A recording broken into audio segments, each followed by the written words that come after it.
lahat? No! Hindi ako okay! Aray! Ouch! Ano ka ba? And the award for most obvious goes to...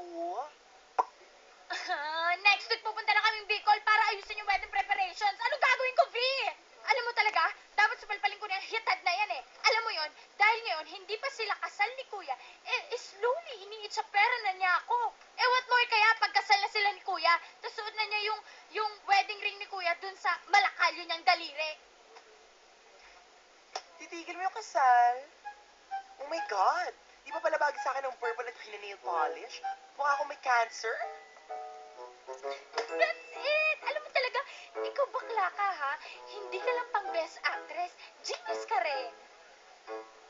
No, te. Joke lang yun. Hindi ako seryoso doon. Pwes ako, seryoso ko. At ikaw, Victorino ha? Tutulungan mo. Ano gusto mo gawin ko? Mag-spy ako sa future sister-in-law mo? Hanap ako ng baho? No. Ayoko ma-involve dyan, te. Sira, syempre hindi ikaw. Ako. At alam mo ba kung anong best way para malaman kung anong baho ng isang tao? Syempre,